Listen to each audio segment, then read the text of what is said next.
The billionaire panics when the system crashes, watching $47 billion vanish in 17 seconds, until the cleaner's kid walks in and shocks everyone by whispering, "Don't cry, mister. My mama says broken things can always be fixed." Oh, my Botifulan most cherished family. You have no idea how much my heart is bursting with gratitude just knowing you're here with me today.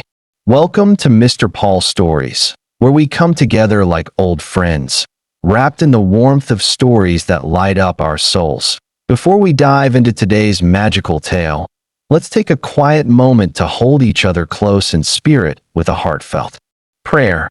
Oh, please let our hearts be filled to the brim with love. May our spirits soar with hope and wonder, and may a shower of blessings wrap us in peace and joy.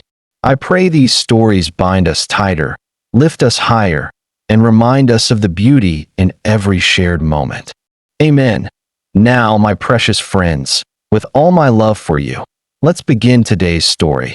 The 42nd floor of Kane Industries hummed with the white noise of pure ambition. Alexander Kane stood at the center of it all, 6 monitors displaying real-time market data, cryptocurrency fluctuations, and the heartbeat of his digital empire. His reflection ghosted across the screens. Sharp suit, sharper eyes, and the kind of smile that had closed billion-dollar deals. But Alexander wasn't smiling now. The numbers were dancing wrong. Stock prices flickered like dying light bulbs, and somewhere in the maze of code that ran his life, something was breaking. His fingers flew across 3 keyboards simultaneously, muscle memory from 15 years of building an empire on ones and zeros. Kane Industries is down another 12 points. His assistant's voice crackled through the intercom. "Should I? Not now, Patricia." Alexander's voice carried the weight of a man who hadn't slept in 36 hours. Coffee cups formed a fortress around his workstation, each one a small monument to his dedication. Or desperation, the penthouse. Office was a shrine to digital achievement, awards glittering under LED strips. Photos of handshakes with world leaders, and not a single image that suggested Alexander Kane had ever been a child, ever had a family, ever existed outside these walls. 42 floors below, in the building's basement, Emma Rodriguez carefully arranged her coloring books on the break room table. Her mother, Maria, pushed the industrial vacuum across the marble lobby, its drone echoing through empty corridors like a lullaby of night shift workers. Emma was 8, with dark eyes that noticed everything and a smile that her mother said could make angels jealous. She'd mastered the art of being invisible during her mother's cleaning rounds. Small hands, quiet feet, and a book bag filled with crayons that had seen better days. "Mija, remember what I told you," Maria called over the vacuum's hum. "Stay in the break room. Don't touch anything fancy. And if any important people come, be invisible like a mouse." Emma finished, not looking up from her drawing. It was a house with a big yard and a swing set, the kind she'd seen in picture books, but never in real life. Maria smiled despite her exhaustion. 3 jobs, night school, and raising Emma alone had carved lines around Maria's eyes, but her daughter's presence made every sacrifice feel like victory. "I'll be done with this floor in 20 minutes. Then we move up." Emma nodded, already lost in her crayon world. She'd learned that adult buildings had their own language. The click of high heels meant hide, the rustle of papers meant be quiet, and the angry voices behind glass doors meant stay far away. But tonight felt different. Tonight, the building seemed to be holding its breath. Back on the 42nd floor, Alexander's world was crumbling in real time. Server status lights blinked red like Christmas decorations from hell. The main system, the digital nervous system that controlled everything from international transfers to the building's security, was hemorrhaging data.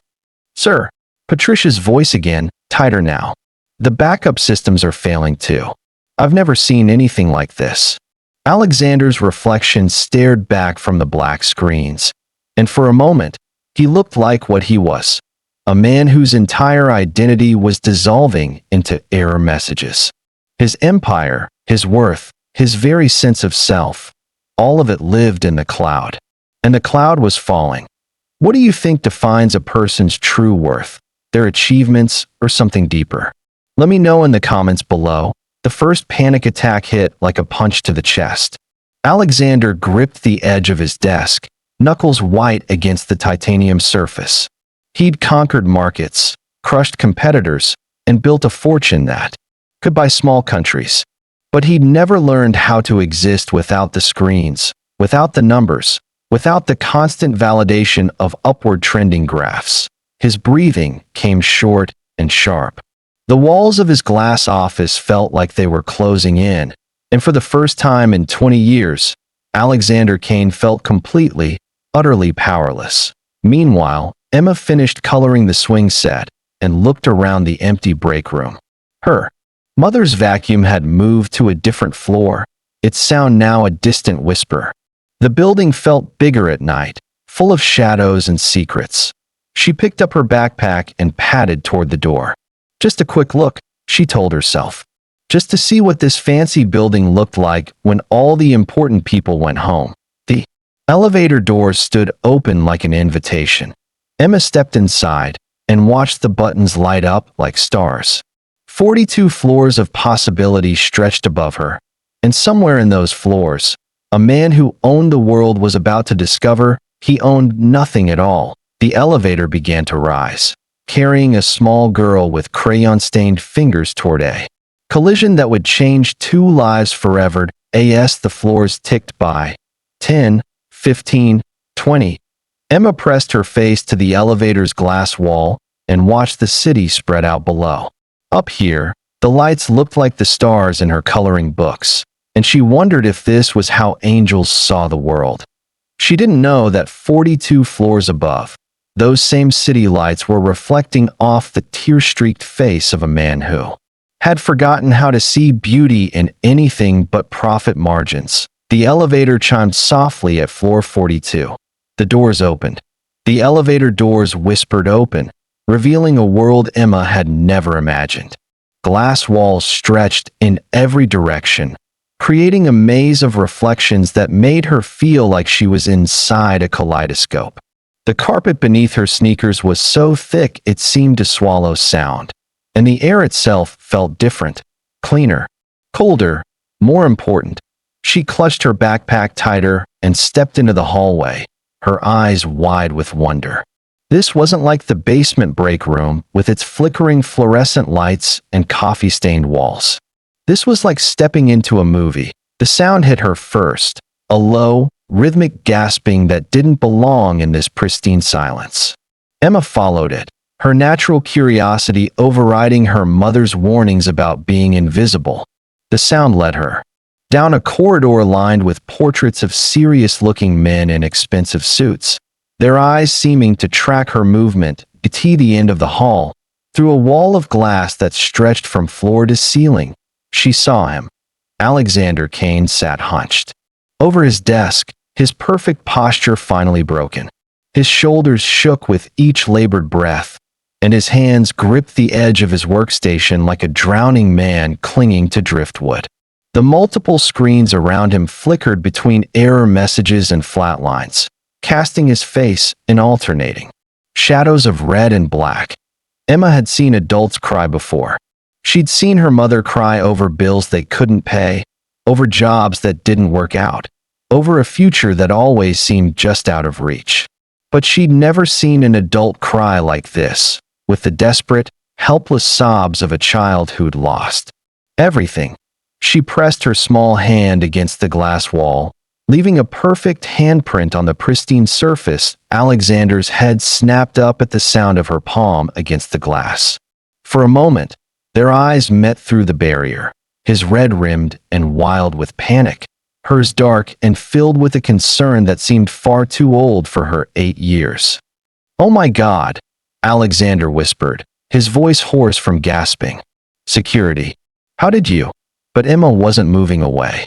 Instead, she tilted her head slightly, studying him with the frank curiosity of a child who hadn't yet learned that adults weren't supposed to show their broken places.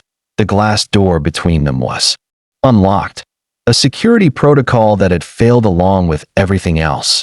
Emma pushed it open and stepped into Alexander's sanctuary, her sneakers silent on the polished floor. "Why are you crying?" she asked, her voice barely above a whisper, but somehow cutting through the chaos of his panic like a blade through silk. Alexander stared at her, his breath still coming in ragged gasps. This couldn't be happening. His life was imploding, his empire was crashing, and now there was a child. A small, impossibly calm child, standing in his office like she belonged there. "I'm not." He started, then stopped. The lie died on his lips because something about her steady gaze made pretense impossible. "I'm not supposed to be crying." "But you are," Emma said matter-of-factly. She walked closer, her backpack bumping against her legs with each step. "My mama says it's okay to cry when things are scary." Alexander let out a sound that was half laugh, half sob. "Scary? This is..." He gestured helplessly at the screens around them, at the graphs that had flatlined, at the empire that was dissolving in real time. "This is everything. This is my whole life." Emma followed his gesture, studying the screens with the same attention she gave to her coloring books. The numbers and charts meant nothing to her, but the pain in his voice was a language she understood perfectly. "What is it?" she asked, setting her backpack down and looking around the office with frank curiosity. "It's money. And companies. And..." Alexander's voice cracked. "How did you explain a digital empire to someone who probably thought wealth meant having enough quarters for the ice cream truck?" "It's everything I built. Everything I am." Emma nodded seriously, as if this made perfect sense. Then she walked to one of the massive windows that looked out over the city. The lights twinkled below them like earthbound stars, and she pressed her face against the glass. "It's really high up here," she said. "Do you live in the sky?" Despite everything, Alexander felt his breathing slow slightly. "Sometimes it feels like it." "That sounds lonely." The words hit him like a physical blow. Lonely. When was the last time someone had called his life lonely? When was the last time someone had looked at his success and seen isolation instead of achievement? "I'm Emma," she said, turning back to him with a smile that seemed to carry its own light source. "What's your name?" "Alexander," he managed. "Alexander. Kane. Like the building." "Ah, yes. It's my building." Emma's eyes widened with genuine wonder. "You own a whole building? That's like being a king." "Something like that." Alexander wiped his eyes with the back of his hand, suddenly aware of how he must look, the great Alexander Kane, reduced to tears in front of a child. "Kings in stories are usually sad," Emma observed, walking back toward his desk. "They have everything, but they're still sad. Why is that? Have you ever noticed how children see truths that adults miss? Share a time when a child's perspective changed how you saw something." Alexander stared at her, this small philosopher in sneakers and a faded Disney t-shirt. "I don't know," he whispered, and for the first time in decades, he was telling the complete truth. Emma climbed onto one of his expensive leather chairs, her legs swinging freely as she studied his face. "Are you scared?"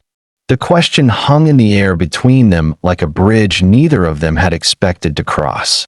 Alexander looked at this child, this impossibly perceptive child who had somehow wandered into his collapse, and felt something crack open in his chest. "Yes," he said, his voice barely audible. "I'm terrified." Emma nodded as if he'd just told her the sky was blue. "Me too, sometimes. When my mama has to work late, and I don't know if she's coming back. But she always does. What if she didn't? Then, I'd have to be brave anyway," Emma said simply. "Because that's what you do when you're scared. You keep going." Outside, the city continued its eternal dance of light and shadow.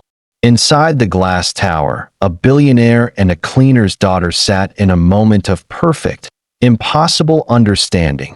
Two people from different worlds, connected by the universal language of fear, and the strange comfort of unexpected company. The system screens continued to flicker their warnings.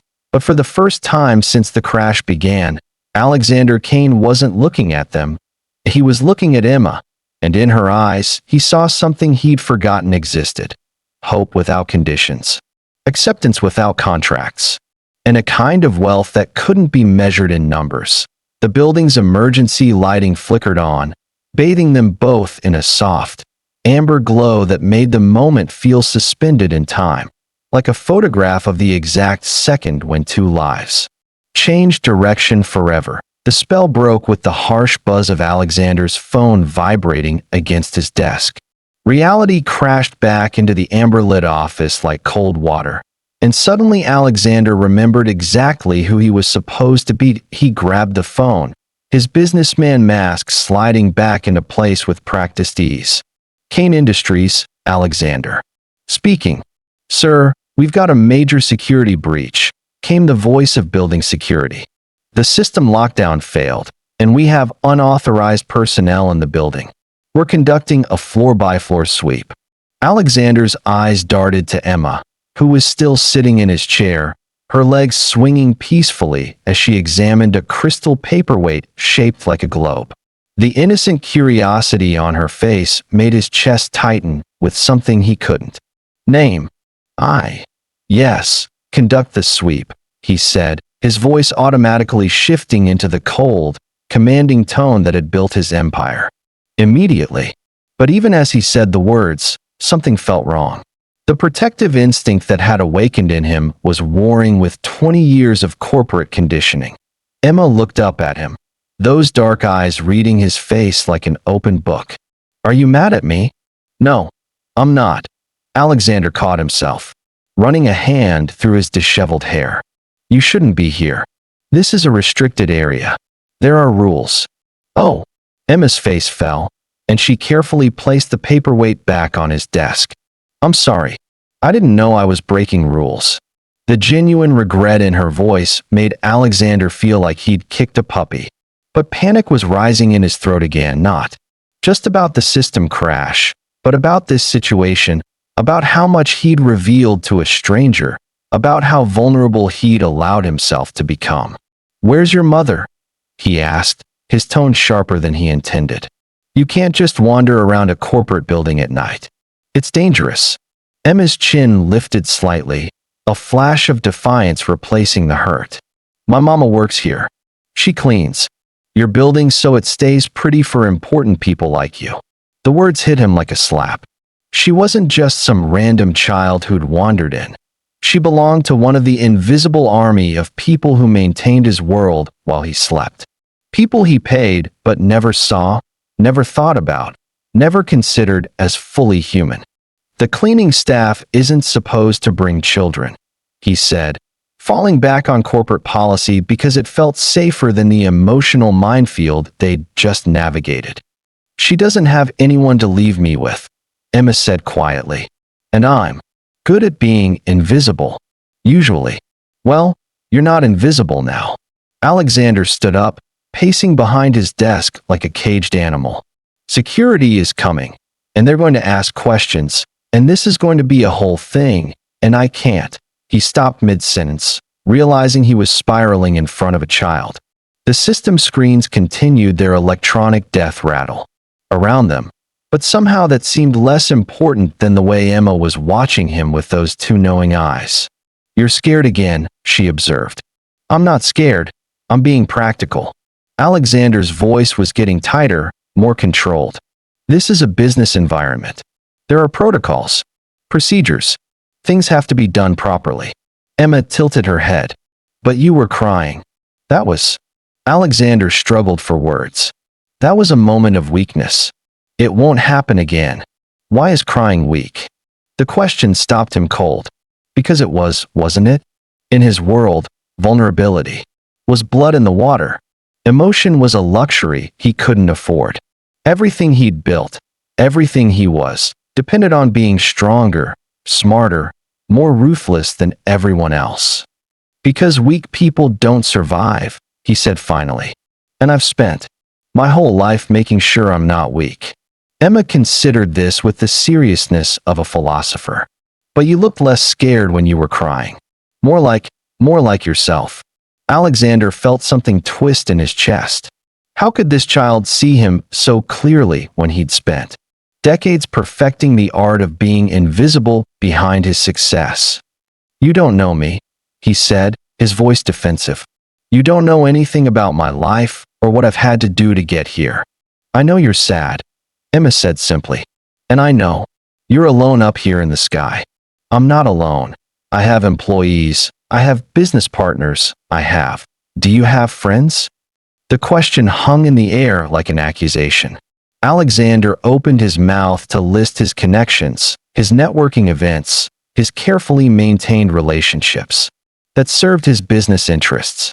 But under Emma's steady gaze, the words died in his throat. "Business relationships aren't the same as friends," Emma said gently, as if she could read his thoughts. "Friends are people who like you even when you're sad. What's the difference between being alone and being lonely?" "I'd love to hear your thoughts on this in the comments." The elevator chimed in the distance, security arriving, no doubt. Alexander felt his walls slamming back into place, his CEO persona reasserting itself like armor. "You need to go," he said, his voice returning to its corporate ice. "Now? Before they find you here." Emma slid down from the chair, gathering her backpack with the careful dignity of someone much older. "Are you going to tell them I was here?" Alexander looked at her, really looked at her, and saw not just a child who'd stumbled into his breakdown, but a person who'd offered him something precious and rare: acceptance without agenda, compassion without contract. "No," he said quietly. "I won't tell them." Emma smiled, and for a moment, the corporate office felt warm again. "Thank you, Alexander." She walked toward the door, her sneakers silent on the expensive carpet. But at the threshold, she turned back. "The king stories," she said. "They're sad because kings forget their people too. But you remembered, for a little bit. That's good." And then she was gone, leaving Alexander alone with his failing systems and his perfectly maintained empire that suddenly felt as hollow as a cardboard castle. The elevator chimed again, closer this time. Alexander straightened his tie, smoothed his hair, and prepared to be the man, but as he waited for security to arrive, he couldn't shake the feeling that something fundamental had shifted in the space between his tears and Emma's wisdom. The walls he'd spent decades building felt different now, less like protection and more like a prison. Outside his windows, the city lights continued their eternal dance, and somewhere in the building below, a small girl was making her way back to her mother, carrying secrets that could change the world if anyone bothered to. Listen, the system screens flickered one final time and went completely dark, leaving Alexander Kane alone in the shadows with the echo of a child's truth ringing in his ears. The building's emergency system made the decision for them both. As Emma stepped into the elevator, her small fingers reaching for the button that would take her back to the basement and safety. The lights flickered once and died. The elevator shuddered to a halt between floors 38 and 39, its digital display blinking frantically before going dark. "Oh no," Emma whispered, pressing buttons that no longer responded. The elevator car swayed slightly, suspended in its shaft like a metal coffin. 42 floors above, Alexander heard the building's master alarm system engage, a low, pulsing tone that meant total lockdown. Emergency lighting bathed his office in red, casting everything in the color of blood and warning. His phone buzzed with an automated message: "Critical system failure. Building lockdown initiated. All personnel remain in current positions until further notice." "Sir," Patricia's voice crackled through the failing intercom system. "The entire building's gone into emergency mode. Elevators are down, stairwells are sealed, and the backup generators are struggling. We might be here for hours." Alexander's chest tightened. Somewhere in this building, Emma was trapped. A small girl who'd wandered into his world, and might now pay the price for his system's failures. "Is there anyone else in the building?" he asked, trying to keep his voice level. "Just cleaning crew and security," Patricia replied. "And sir?" "The cleaning woman on sub-level 1 is frantic. She says her daughter is missing." Alexander closed his eyes. Maria Rodriguez, working late to keep his world pristine, had no idea that her daughter was trapped in a metal box somewhere between his sky-high empire and the basement where invisible people worked invisible jobs. "I need to get to the elevator shaft," he said. "Sir, you can't. The stairwells are sealed for safety. If the building's structural integrity is compromised, find a way." Alexander cut her off, surprised by the desperation in his own voice. 24 floors below, Emma sat cross-legged on the elevator floor, her backpack clutched in her lap. She'd been in scary situations before, nights when her mother worked late and didn't come home until dawn, storms that knocked out power in their tiny apartment, moments when food ran out before payday. But she'd never been trapped in a box hanging in the dark. She thought about Alexander, crying in his glass office with all his broken screens around him. Maybe this was how he felt all the time, trapped in a box, surrounded by things that were supposed to make him safe, but only made him more alone. The emergency phone in the elevator crackled to life. "Hello? Is someone there?" Alexander's voice, tight with worry. Emma scrambled to reach the phone. "Alexander? Is that you?" The relief in his voice was audible through the static. "Emma. Thank God. Are you hurt?" "No, but I'm stuck. The elevator stopped moving." "I know. The whole building's locked down." Alexander paused, and she could hear him talking to someone else, voices urgent and overlapping. "Listen to me very carefully. The elevator's safety systems kicked in, so you're not going to fall. But you might be there for a while. Is my mama okay?" Alexander's throat constricted. Through the emergency communication system, he could hear Maria Rodriguez's voice in the background, rapid Spanish mixed with desperate English, asking about her daughter. "She's worried sick," he said honestly. "But she's safe. And you're going to be safe too, I promise." "Promises are important," Emma said seriously. "My mama says you should never make promises you can't keep." "I don't make promises I can't keep," Alexander said, surprised to find he meant it. The building groaned around them, steel and concrete settling under stress, the sounds of a technological giant brought to its knees. Alexander had built this tower to be his fortress, but now it felt like a trap for both of them. "Alexander." Emma's voice was smaller now. "I'm scared." The admission hit him like a physical blow. This child, who'd walked into his breakdown with perfect calm, who'd asked him why he was crying with the fearlessness of someone who understood that vulnerability was just another fact of life, was finally showing her own fear. "It's okay to be scared," he said, remembering her earlier words. "But you keep going anyway, right? That's what you told me. That's what I tell myself. But it's easier when you're not alone." Alexander looked around his empty office at the red emergency lighting that made everything look like a crime scene. He was surrounded by the monuments to his success, but Emma was right. He was completely, utterly alone. "You're not alone," he said. "I'm here. I'm not going anywhere. Promise. Promise." For the next hour, they talked through the emergency phone system. Alexander found himself describing his office, the view from his windows, the city spread out below like a circuit board made of light. Emma told him about her drawings, about the house with the big yard that she colored over and over again, about her mother's dreams of nursing school and better days ahead. Have you ever found comfort in an unexpected conversation during a difficult time? Let me know how talking to someone changed your perspective. Do you have any kids? Emma asked during a quiet moment. Alexander was silent for so long she wondered if the phone had gone dead. No, he said finally. I never. I was always too busy building this. He gestured around his empty office, though she couldn't see him. I thought I was building something important. It is important, Emma said. It's where you work. But maybe it's not the most important thing. What do you think is the most important thing? People, Emma said without hesitation. People who care about you. People you care about. People who make you feel like you're not floating around in space by yourself. Alexander pressed his forehead against the cold glass of his window. Outside, emergency vehicles were gathering. At the base of his building, their lights painting the street in urgent reds and blues.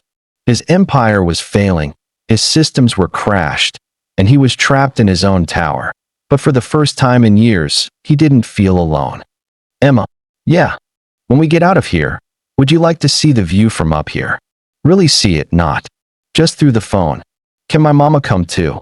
Alexander smiled, and it felt like using muscles he'd forgotten he had. Your mama can definitely come too. The building groaned again, settling into its wounded posture. But in the elevator shaft and in the executive office, two people trapped in different boxes had found a way to reach each other across the darkness. And for both of them, that made all the difference. Alexander. Emma's voice came through the emergency phone, smaller than before. Can I tell you something? Of course. I lied earlier. I'm not usually invisible. I try to be, but I'm not very good at it. Alexander found himself smiling despite everything. What do you mean? Last week, I was in the break room on floor 15, and I heard this man yelling at a lady about numbers on a computer. She was crying, but trying not to let him see. After he left, I gave her one of my drawings, the one with the rainbow. She said it was the most beautiful thing anyone had given her in years. Alexander's chest tightened. He knew exactly which incident she meant. Jennifer from accounting, missing her quarterly targets, facing possible termination. He'd watched from his office as his floor manager had dressed her down in front of her colleagues. What happened to the lady? He asked, though he already knew. She got fired the next day, but she hugged me before she left and said my rainbow reminded her that storms don't last forever. The words hit Alexander like a physical blow. Jennifer Morrison, 15 years with the company, single mother of two, dismissed for falling short of metrics he'd approved without ever considering the human cost. I'm sorry, he whispered. For what? For everything, he thought. For building a world where kindness was inefficiency, where human struggle was reduced to spreadsheet entries, where a child's drawing held more healing power than anything he'd created in 2 decades. For the lady losing her job. It wasn't your fault, Emma said generously. But I think sometimes important people forget that numbers have faces. Alexander closed his eyes, remembering the casual way he'd reviewed termination reports, the detached efficiency with which he'd approved layoffs during market downturns. Numbers on a screen, statistics in a quarterly report. Never faces, never families, never children who would go to bed wondering why daddy wasn't coming home anymore.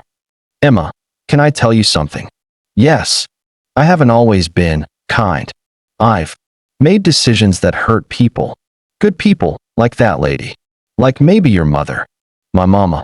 Alexander's throat felt like sandpaper. The cleaning contracts. We've been reducing the janitorial budget. Cutting hours, reducing benefits. Making it harder for people like your mother to make ends meet. Alexander waited for her to hang up, to turn away from him the way everyone should when they learned who he really was beneath the expensive suits and charitable tax write-offs. Are you going to keep doing that? Emma asked finally. I don't. No. I never thought about it before. Not really. What changed? Alexander looked around his darkened office, at the empire he'd built on the backs of people he'd never bothered to see. I met someone who reminded me that numbers have faces. You mean me? I mean you. Another silence, but this one felt different, not accusatory but thoughtful. Alexander. Yeah. Can I tell you about my daddy? Alexander's breath caught. Something in her voice had shifted, become more fragile, more careful. He used to work in a big building like this one. He wore a suit and carried a briefcase and worked really hard. Mama said he was trying to build us a better life. Alexander's hands gripped the phone tighter. But he worked so much that I barely Saw him. He'd leave before I woke up and come home after I went to sleep. And when he was home, he was always looking at his phone or his computer, always worried about work stuff. The words were painting a picture Alexander recognized, a mirror he'd never wanted to look into. What happened to him? Emma's voice became even smaller. He had a heart attack at his desk. I was 6. The doctor said it was stress from working too hard for too long. Mama said he forgot to take care of himself because he was so busy taking care of everyone else. Alexander felt the world tilt around him. Emma, I'm so sorry. The worst part wasn't that he died. Emma continued, her voice steady but fragile. The worst part was that I barely knew him. He was my daddy, but he was like a stranger who lived in our house. And now he's gone, and I can't ever really know him. Tears were streaming down Alexander's face, hot and silent in the red emergency lighting. That's terrible. Mama works 3 jobs now, but she always makes time to talk to me. She says people are more important than things, and time is more important than money, because you can always make more money, but you can't make more time. What do you think matters more, achieving success or being present for the people you care about? Share your thoughts below. Alexander was quiet for a long moment, processing the weight of Emma's story. Your father, what was his name? David Rodriguez. He worked for Crenshaw Financial downtown. He was trying to make vice president. The name hit Alexander like lightning. He knew Crenshaw Financial, one of his competitors, a company known for its brutal corporate culture and 70-hour work weeks.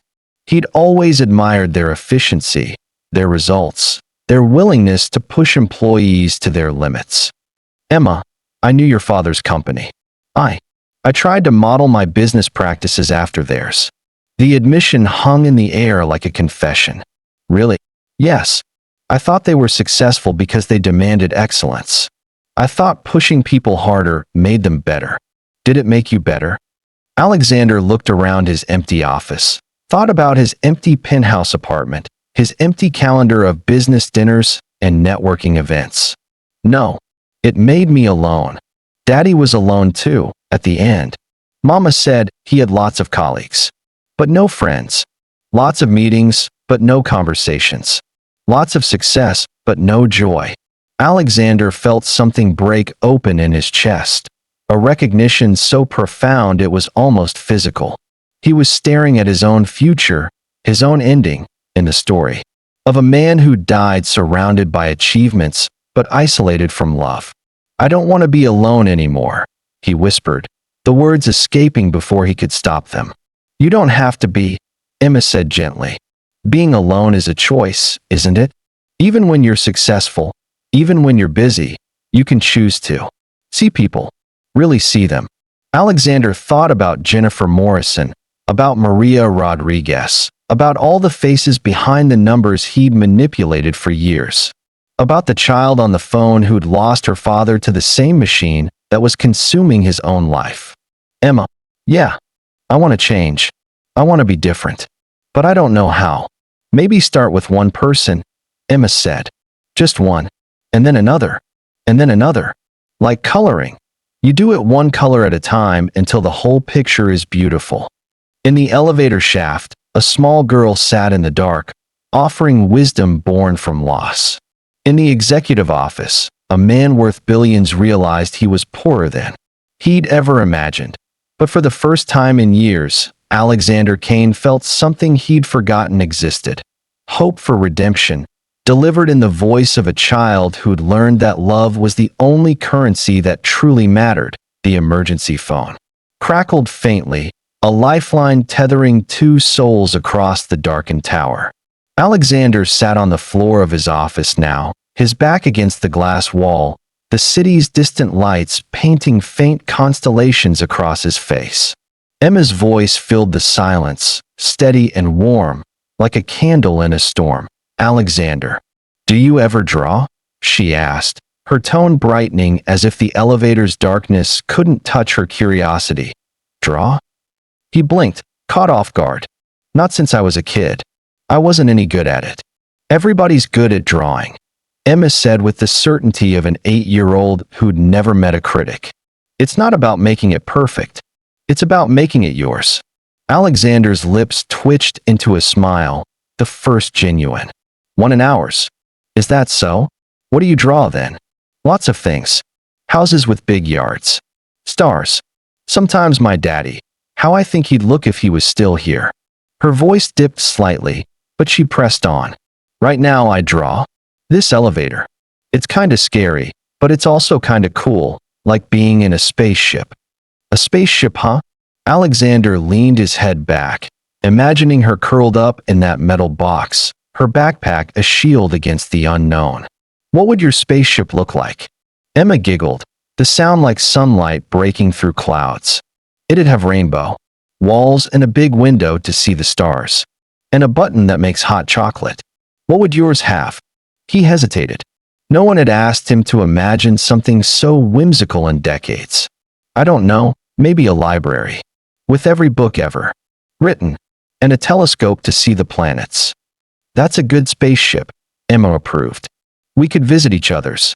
Mine has hot chocolate, yours has books. Perfect. Alexander's chest ached with something unfamiliar, joy, fragile and fleeting, born from a child's invitation to dream. He glanced at his desk, where the crystal paperweight Emma had touched still caught the emergency light. It felt like a relic from another life, one he'd buried under profit margins and power plays. Emma, do you have your crayons with you? Yup. Never go anywhere without them. Good. Because I have an idea. Alexander stood, his knees protesting after hours of tension. He crossed to a cabinet and pulled out a stack of printer paper, pristine, corporate, utterly devoid of soul. We're going to draw our spaceships. Together. But you're up there, and I'm down here. Emma said, puzzled. Doesn't matter. We'll describe them to each other. You start. Tell me what you're drawing.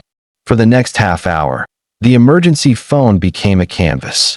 Emma described her rainbow walls, her hot chocolate button, and a swing set in the corner, because spaceships should have fun stuff too. Alexander sketched awkwardly, his hands unpracticed but guided by her enthusiasm.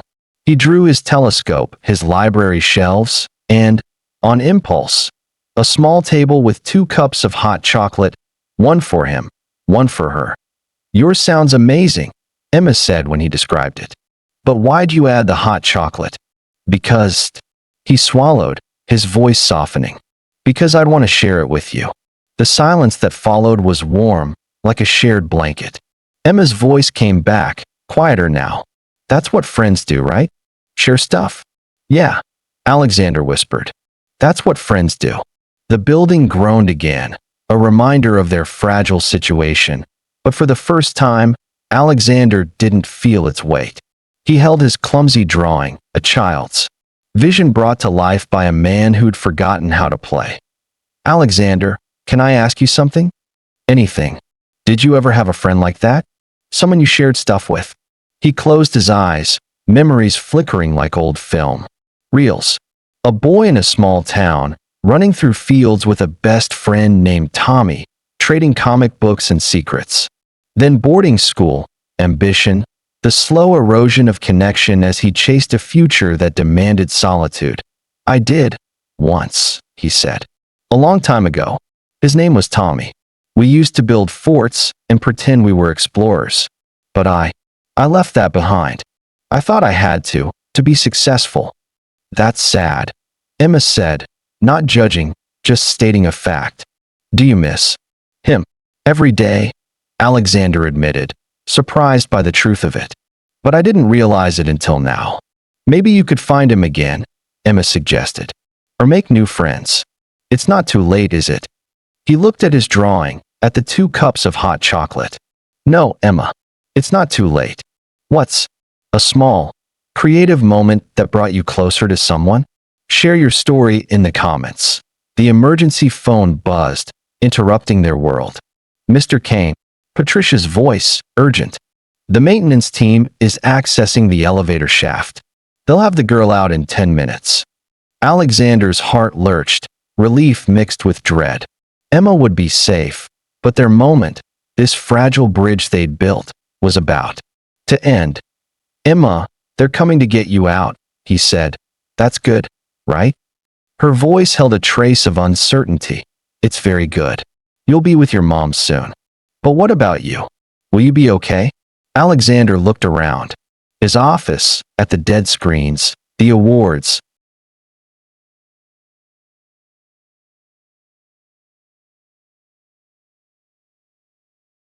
Then at his drawing, a testament to a connection he hadn't thought possible.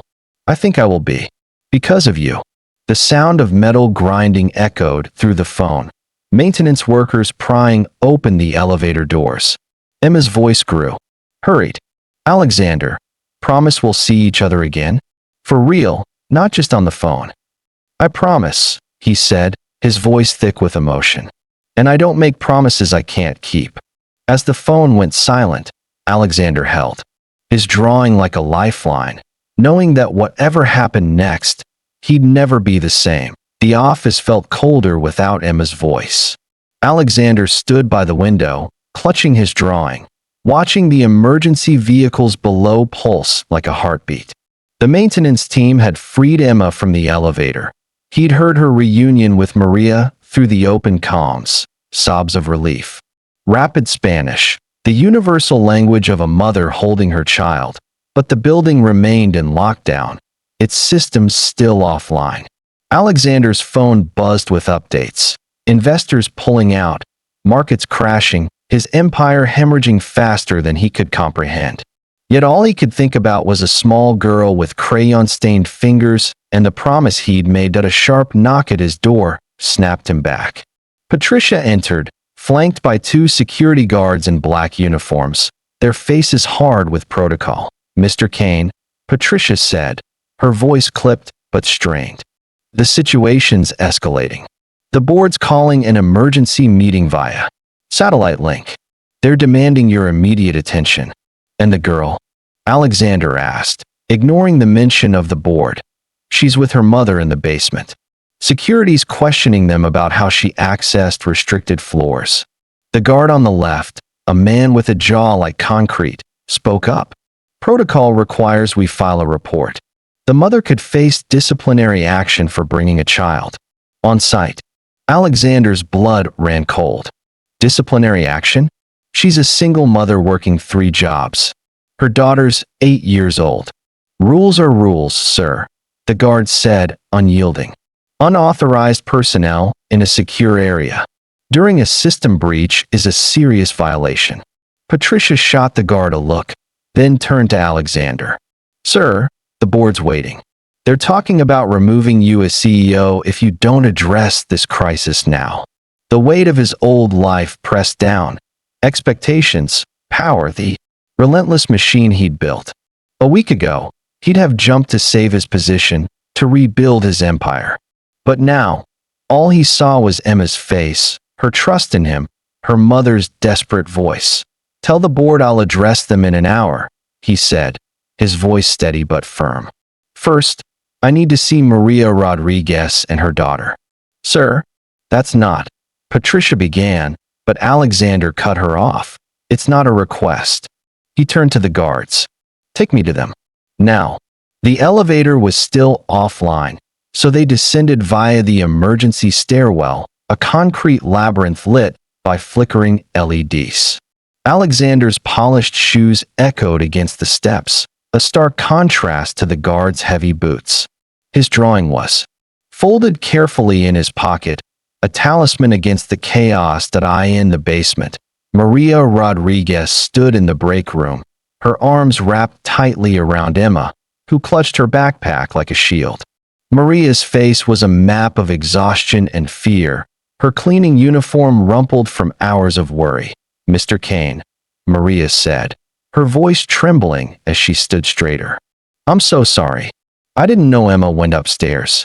I told her to stay here. I swear, it's not your fault," Alexander said, raising a hand to stop her. "Emma's safe. That's what matters." The concrete-jawed guard stepped forward. "Ma'am, we need to take your statement.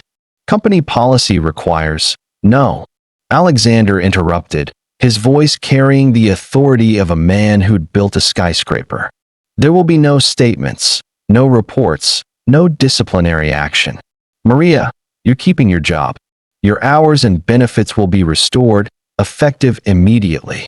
Maria's eyes widened, tears spilling over. Mr. Kane, I thank you. I don't know what to say.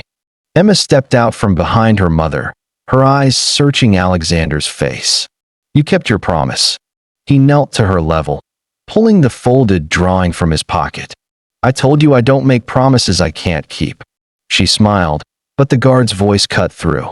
Sir, we still need to secure the premises. The mother and child have to leave now. Leave? Emma's voice cracked, her small hand gripping her mother's. But what about Alexander? The second guard, softer spoken, glanced at his partner. They're not authorized to stay during lockdown, sir. It's protocol. Alexander stood, his mind racing. The board was waiting, his career was crumbling, and the world he'd built was demanding he return to its rules. But Emma's question, what about Alexander, echoed louder than any boardroom ultimatum. Have you ever faced a moment where rules clashed with what felt right? How did you choose? Share below. Maria, Emma, you're not going anywhere, Alexander said, his decision crystallizing. Not until I know you're safe and taken care of. He turned to Patricia. Get them a guest suite on the executive floor. Food, water, anything they need. I'll deal with the board. Patricia hesitated, then nodded. Yes, sir. As the guards escorted Maria and Emma toward the stairwell, Emma turned back, her eyes bright, with something Alexander hadn't seen in years. Trust. You're not alone anymore, she said. The words lingered as the door closed. A challenge and a promise. Alexander straightened, ready to face the board, but knowing that whatever happened next, he'd already made the most important choice of his life. The satellite link flickered to life, projecting the boardroom onto Alexander's office screens. A sterile tableau of suits and stern faces, their voices sharp with impatience. The lockdown had lifted, but the crisis hadn't. Kane Industries was bleeding billions, and the board wanted blood. Alexander, your absence during this catastrophe is inexcusable, said Chairman Ellison, his voice like gravel. Investors are abandoning ship. You have one chance to explain why we shouldn't vote you out tonight. Alexander stood at his desk, the drawing of his spaceship tucked into his pocket, Emma's words, "You're not alone anymore," anchoring him. The man who'd once thrived on boardroom battles felt oddly detached, as if the stakes had shifted to something far greater than stock prices. I understand your concerns, he began, his voice calm but resolute. This crash exposed vulnerabilities in our systems, technical and human. I take full responsibility. The board murmured, expecting capitulation. But Alexander wasn't finished. For years, I built this company on efficiency, on numbers, on cutting anything that didn't serve profit. But tonight, I saw the cost of that. People, our employees, their families, aren't just assets. They're the heart of this company. I've ignored that for too long. Ellison's eyes narrowed. Sentimentality won't save our stock price, Kane. Maybe not, Alexander said. But it's the only way to save this company's soul. Effective immediately, I'm reallocating funds to restore employee benefits, increase wages for our lowest paid workers, and create support programs for families like the one I met tonight. The board erupted in protests, reckless, irresponsible, career suicide. Alexander let them rage, his gaze drifting to the window where the city lights still danced. He thought of Emma's rainbow spaceship, of Maria's exhausted gratitude, of David Rodriguez dying at a desk for a dream that wasn't his own. There's another option, Ellison said, his voice cutting through the chaos. Step down voluntarily. We'll install a new CEO, stabilize the markets, and you can walk away with a severance package that keeps you in penthouses for life. A week ago, Alexander might have considered it, retreat, rebuild, return stronger. But now he saw the offer for what it was, A chance to stay in the sky, alone, forever. No, he said, his voice ringing with finality. I'm not stepping down. I'm stepping up. If you want me out, you'll have to vote for it. But no. I'm done building empires on the backs of people I never see. This company will change, with or without me. The board fell silent, stunned by a man they no longer recognized. Ellison's face hardened. We'll reconvene in 12 hours. Be prepared for consequences, Kane. The screens went dark, leaving Alexander in the quiet of his office.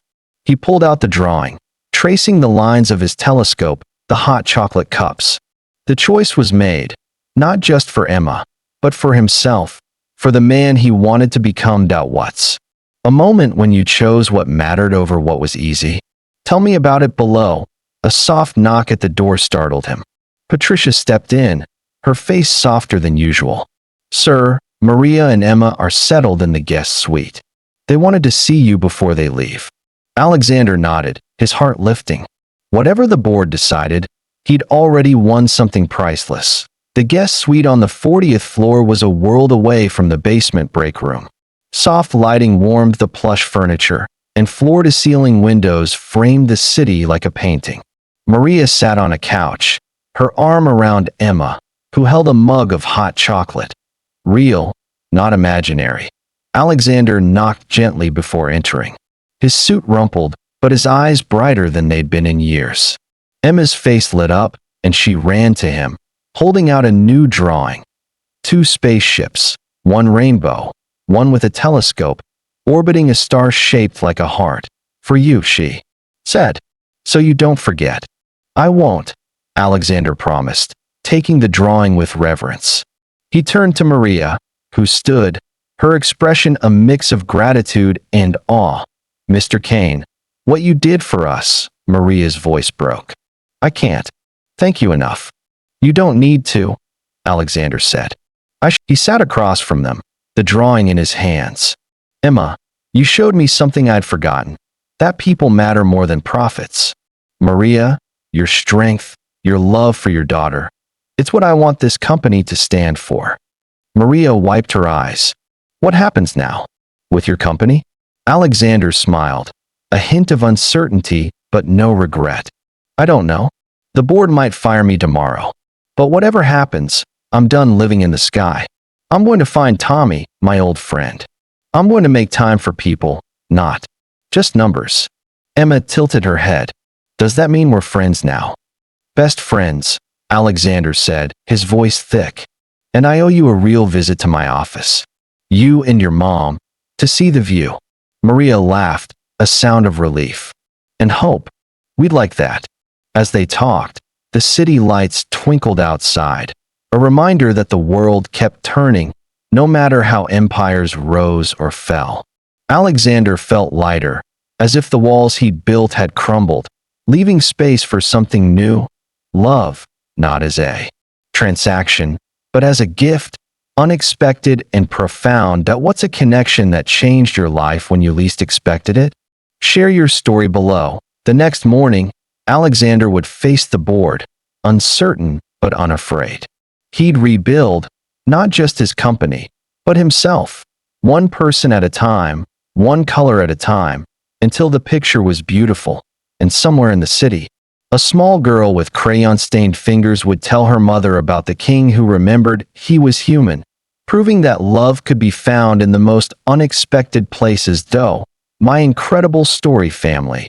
My heart is absolutely overflowing with gratitude for each and every one of you who stayed with me until the very last moment of this tale. You're the heartbeat of Mr. Paul Stories, sticking through every twist, turn, and emotion. Wow, what a gift you are. Your love and dedication warm my soul like a cozy fireside chat. May countless blessings shower upon you for sharing this journey with me. Until our next story, keep shining, my precious friends.